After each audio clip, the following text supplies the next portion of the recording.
ನಮಸ್ಕಾರ. 99% ಸೋಲುವ ಪಂದ್ಯವನ್ನ ಕೊನೆಯಲ್ಲಿ ಗೆದ್ದು ಬೀಗಿತು ಆರ್ಸಿಬಿ. ಗೆಲುವಿನೊಂದಿಗೆ ಟೂರ್ನಿಗೆ ವಿದಾಯ ಹೇಳಿತು ಆರ್ಸಿಬಿ. ಹಾಗಾದರೆ ಸುದ್ದಿಯ ಸಂಪೂರ್ಣ ಮಾಹಿತಿ ಏನು ಎಂಬುದನ್ನು ಇವತ್ತಿನ ಈ ಒಂದು ವಿಡಿಯೋದಲ್ಲಿ ತಿಳಿಸ್ಕೊಡ್ತಾ ಹೋಗ್ತೀನಿ. ಆದ್ದರಿಂದ ದಯವಿಟ್ಟು ಈ ವಿಡಿಯೋವನ್ನ ಕೊನೆವರೆಗೂ ನೋಡಿ.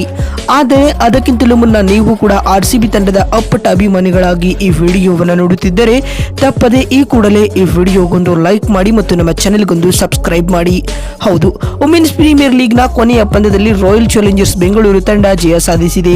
ಸತತ 5 ಸೋಲುಗಳಿಂದ ಕಂಗಟ್ಟಿದ್ದ ಆರ್ಸಿಬಿ ಪಡೆ ತನ್ನ ಅಂತಿಮ ಪಂದ್ಯದಲ್ಲಿ ಮುಂಬೈ ಇಂಡಿಯನ್ಸ್ ತಂಡವನ್ನು ಬಗ್ಗು ಬಡಿಯುವಲ್ಲಿ ಯಶಸ್ವಿಯಾಗಿದೆ. ಮುಂಬೈನ ಬ್ರಬೋರ್ನ್ ಸ್ಟೇಡಿಯಂನಲ್ಲಿ ನಡೆದ ಈ ಪಂದ್ಯದಲ್ಲಿ ಟಾಸ್ ಗೆದ್ದ ಹರ್ಮನ್ ಪ್ರೀತ್ ಕೌರ್ ಬೌಲಿಂಗ್ ಆಯ್ದುಕೊಳ್ಳುತ್ತಾರೆ.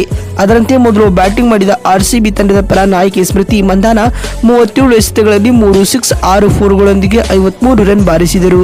ಇನ್ನು ಮೂರನೇ ಕ್ರಮಾಂಕದಲ್ಲಿ ಕಣಕ್ಕಿಳಿದ ಸ್ಟಾರ್ ಆಟಗಾರ್ತಿ ಎಲ್ಲಿಸ್ ಪೆರ್ರಿ ಆಜಿಯಾ 49 ರನ್ ಬಾರಿಸಿದರೆ ರಿಚಾ ಘೋಷ್ 36 ರನ್ಗಳ ಕೊಡುಗೆ ನೀಡಿದರು.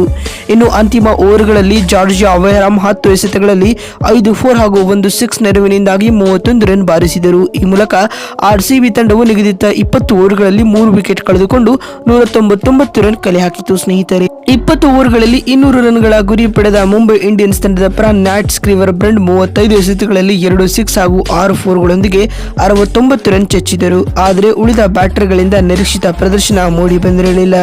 ಪರಿಣಾಮ ಮುಂಬೈ ಇಂಡಿಯನ್ಸ್ ತಂಡಕ್ಕೆ ಗೆಲ್ಲಲು ಕೊನೆಯ ಓವರ್ನಲ್ಲಿ 28 ರನ್ಗಳು ಬೇಕಿತ್ತು. ಈ ಹಂತದಲ್ಲಿ ಕಣಕ್ಕಿಳಿದ ಸಹಾನ ಕೂಡ ಬ್ಯಾಕ್ ಟು ಬ್ಯಾಕ್ 2 ಸಿಕ್ಸ್ ಸಿಡಿಸಿ ಗೆಲುವಿನ ಆಸೆ ಮೂಡಿಸಿದರು. ಆದರೆ ಅನುಭವಿ ಆಟಗಾರ್ತಿ ಎಲ್ಲಿಸ್ ಪೆರಿ ಕೊನೆಯ 3 ಎಸೆತಗಳನ್ನು ಡಾಟ್ ಮಾಡುವ ಮೂಲಕ ಆರ್ಸಿಬಿ ತಂಡಕ್ಕೆ 11 ರನ್ಗಳ ಜಯ ತಂದುಕೊಟ್ಟರು. ರಾಯಲ್ ಚಾಲೆಂಜರ್ಸ್ ಬೆಂಗಳೂರು ತಂಡ ಕೊನೆಯ ಪಂದ್ಯದಲ್ಲಿ ಗೆದ್ದರೂ ವುಮೆನ್ಸ್ ಪ್ರೀಮಿಯರ್ ಲೀಗ್ನ 3ನೇ ಸೀಸನ್ನಿಂದಾಗಿ ಹೊರಬಿದ್ದಿದೆ. ಈ ಸಲ ಆಡಿದ 8 ಪಂದ್ಯಗಳಿಂದ ನಮ್ಮ ಆರ್ಸಿಬಿಯ ಮನೆ ಮಹಾಲಕ್ಷ್ಮಿಯರು ಗೆದ್ದಿರುವುದು ಕೇವಲ 3 ಪಂದ್ಯಗಳಲ್ಲಿ ಮಾತ್ರ.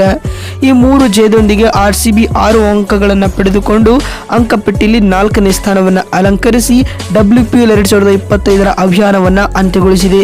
ಅತ್ತ ಸೋಲಿನ ಹೊರತಾಗಿಯೂ ಮುಂಬೈ ಇಂಡಿಯನ್ಸ್ ತಂಡ ಪ್ಲೇ ಆಫ್ಗೆ ಅರ್ಹತೆ ಪಡೆದುಕೊಂಡಿದ್ದು, ಅದರಂತೆ ಗುಜರಾತ್ ಜೈಂಟ್ಸ್ ತಂಡದ ವಿರುದ್ಧ ಎಲಿಮಿನೇಟರ್ ಪಂದ್ಯವನ್ನು ಆಡಲಿದೆ. ಇನ್ನು ಡೆಲ್ಲಿ ಕ್ಯಾಪಿಟಲ್ಸ್ ತಂಡವು ಮೊದಲ ಸ್ಥಾನದಲ್ಲಿದ್ದು ನೇರವಾಗಿ ಫೈನಲ್ಗೆ ಡೆಲ್ಲಿ ಕ್ಯಾಪಿಟಲ್ಸ್ ತಂಡ ಎಂಟ್ರಿ ಪಡೆದುಕೊಂಡಿದೆ. ಇದರೊಂದಿಗೆ WPL ನ 3 ಸೀಸನ್ಗಳಲ್ಲಿಯೂ ನೇರವಾಗಿ ಫೈನಲ್ಗೆ ಎಂಟ್ರಿ ಪಡೆದ ಮೊದಲ ತಂಡ ಎಂಬ ಹೆಗ್ಗಳಿಕೆಗೆ ಡೆಲ್ಲಿ ಕ್ಯಾಪಿಟಲ್ಸ್ ನ ವನಿತೆಯರ ತಂಡ ಪಾತ್ರವಾಗಿದೆ. ಸ್ನೇಹಿತರೆ, ಒಟ್ಟಿನಲ್ಲಿ ಆರ್ಸಿಬಿ ತಂಡವು ಕೊನೆಯ ಪಂದ್ಯದಲ್ಲಿ ಗೆಲ್ಲುವ ಮೂಲಕ WPL ನ ಅಭಿಯಾನವನ್ನು ಆರಂಭಿಸಿದ್ದು, ಮುಂದಿನ ಸೀಸನ್ನಲ್ಲಾದರೂ ಆರ್ಸಿಬಿಯ ಮನೆಯ ಮಹಾಲಕ್ಷ್ಮಿಯರು ಭರ್ಜರಿಯಾದ ಕಂಬ್ಯಾಕ್ ಮಾಡುವ ಮೂಲಕ ಅಭಿಮಾನಿಗಳಿಗೆ ಮತ್ತೊಂದು ಟ್ರೋಫಿ ತಂದು ಕೊಡುತ್ತಾರಾ ಅನ್ನೋದನ್ನ ಕಾಮೆಂಟ್ ಮಾಡಿ. ಅದೇ ರೀತಿ ಈ ಸಲ ಆರ್ಸಿಬಿಯ ಪರ್ಫಾರ್ಮೆನ್ಸ್ WPL ಸೀಸನ್ ನಲ್ಲಿ ಹೇಗಿತ್ತು ಅನ್ನೋದನ್ನ ಸಹ ಕಾಮೆಂಟ್ ಮಾಡುವುದನ್ನ ಯಾವುದೇ ಕಾರಣಕ್ಕೂ ಮರಿಬೇಡಿ.